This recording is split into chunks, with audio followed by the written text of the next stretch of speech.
اگلا سوال ہے کہ کوئی شوہر اپنی بیوی سے کتنے سال تک دور رہ سکتا ہے؟ سوال میں یہ پوچھا جا رہا ہے کہ کوئی شوہر اپنی بیوی سے کتنے سال تک دور رہ سکتا ہے، یعنی پوچھنے کا مطلب یہ ہے کہ اگر ایک شوہر اپنی بیوی کو چھوڑ کے کہیں اور جائے، کسی اور دیش میں کمانے کے لیے یا اپنے ہی دیش میں اس سے الگ جائے، تو کتنی لمبی مدت تک بیوی کو چھوڑ کے الگ رہ سکتا ہے، اس کے لیے کتنے سالوں تک بیوی کو چھوڑنا جائز ہوگا، یہ سوال ہے۔ تو دیکھیں، اس سلسلے میں کسی بھی سال، مہینے یا کوئی مدت کی قید نہیں لگائی جا سکتی ہے۔ یہ اصل میں میاں بیوی کے آپسی رضامندی کا معاملہ ہے۔ اگر ایک شخص شادی شدہ ہے اور اس کی بیوی یہ کہے کہ تم مجھ سے ایک مہینہ بھی الگ نہیں ہو سکتے، میں نہیں رہ سکتی ہوں، تو بہرحال اس کے لیے ضروری ہوگا کہ وہ اس کو ٹائم دے یا پھر اس کو الگ کرے، کوئی دوسری بیوی لائے،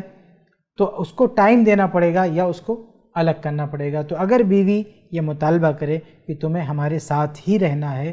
میں الگ نہیں رہ سکتی ہوں، تو بہرحال یہ اس کا حق ہے، مطالبہ کر سکتی ہے۔ اب شوہر اس کا مطالبہ پورا کرے تو ٹھیک ہے، نہیں پورا کرے، اگر اس کے بس میں نہیں ہے تو طلاق دے دے، اس کا معاملہ الگ کرے، وہ کہیں اور جائے گی۔ لیکن بہرحال یہ دونوں کی رضامندی کا معاملہ ہے، تو اگر بیوی راضی نہیں ہے تو وہ اس کو چھوڑ کے باہر نہیں جا سکتا۔ لیکن اگر راضی ہے،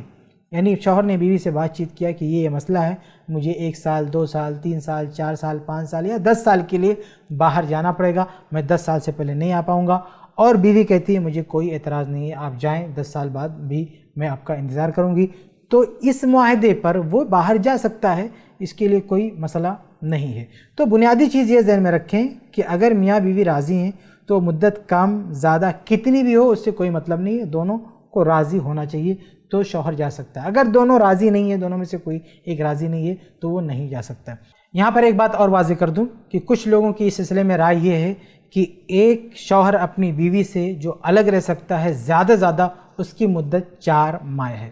یعنی 4 ماہ سے زیادہ کوئی بھی شوہر اپنی بیوی سے الگ نہیں رہ سکتا۔ اور جو لوگ یہ بات کہتے ہیں وہ اصل میں ایک روایت سے استدلال کرتے ہیں، جو روایت مصنف عبدالرزاق، سنن سعید بن منصور اور بہت ساری کتب احادیث میں ہے، لیکن یہ روایت سندن صحیح نہیں ہے بلکہ ضعیف ہے۔ اس میں یہ بات آئی ہے کہ عمر فاروق رضی اللہ تعالیٰ عنہ ایک مرتبہ ایسے جائزہ لے رہے تھے رات میں، تو ایک گھر پر پہنچے جہاں پہ کوئی عورت اپنے شوہر کو یاد کر رہی تھی، کچھ اشعار پڑھ رہی تھی، وہ دیکھے تو وہ سمجھ گئے کہ اس کا شوہر اس سے جدا ہے، اس کی وجہ سے سب مسئلہ ہو رہا ہے، تو وہ اپنے گھر پر آئے، اور گھر پہ آنے کے بعد انہوں نے اپنی بیٹی سے، بعض روایتوں میں ہے کہ حفصہ رضی اللہ عنہ جو ان کی بیٹی تھی، ان سے کہا کہ یا بنیۃ کم تصبر المرأۃ عن زوجہا، کہ اے بیٹی، ایک بیوی اپنے شوہر سے دور رہ کر کتنی مدت تک صبر کر سکتی ہے؟ یا بنیہ کم تصبر المرأۃ عن زوجہا، یعنی ایک عورت اپنے شوہر سے الگ رہتے ہوئے کتنی مدت تک صبر کر سکتی ہے؟ جب یہ سوال پوچھا عمر فاروق رضی اللہ عنہ نے، تو ان کی بیٹی نے کیا کہا یا ابا یغفر اللہ لک امثلک یسأل مثلی عن ھذا، کہ ابا اللہ آپ کو معاف کرے، کیا آپ مجھ سے اس طرح کے سوال کریں گے؟ آپ کو مجھ سے اس طرح کا سوال کرنا چاہیے۔ فقال لها، تو عمر فاروق رضی اللہ عنہ نے ان کے سامنے کہا کہ یقیناً یہ سوال کرنے والی بات نہیں ہے، لیکن ایسے ایسے معاملات ہیں، مجھے جاننا ضروری ہے۔ تو پھر ان کی بیٹی نے کیا جواب دیا؟ قالت 4 اشہر، کہا 4 مہینہ، او 5 اشہر، یا 5 مہینہ،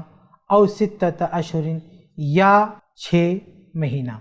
یہ وہ روایت ہے جس کی بنیاد پر کچھ لوگوں نے کہا ہے کہ زیادہ سے زیادہ 4 مہینہ دور رہ سکتا ہے، لیکن اس میں 5 مہینے کی بھی بات ہے، 6 مہینے کی بات ہے، کم سے کم جو مدت انہوں نے بتائی ہے وہ 4 ماہ ہے۔ اس بنیاد پر کچھ لوگ کہتے ہیں کہ ایک شوہر اپنی بیوی کو 4 ماہ سے زیادہ نہیں چھوڑ سکتا۔ تو میں نے شروع میں آپ کے سامنے واضح کر دیا ہے کہ یہ روایت ضعیف ہے، صحیح سند سے ثابت نہیں ہے، اس لیے یہ استدلال کے لائق نہیں ہے۔ صحیح بات یہ ہے کہ میاں بیوی کا معاملہ آپسی رضامندی کا معاملہ ہوتا ہے، وہ جتنی مدت پر بھی دونوں کا معاملہ طے ہو جائے اتنی مدت کے لیے شوہر جا سکتا ہے، چاہے وہ مدت 4 مہینے کی ہو، چاہے 4 سال کی ہو، چاہے 10 سال کی ہو۔ اس سلسلے میں قرآن و حدیث میں کوئی پابندی عائد نہیں کی گئی ہے، کوئی ایسی تاکید نہیں کی گئی ہے کہ کتنے دن رہنا ہے، کتنے دن نہیں رہنا ہے۔ دونوں راضی ہیں تو معاملہ واضح ہے۔ امید ہے کہ آپ کو جواب مل گیا ہوگا۔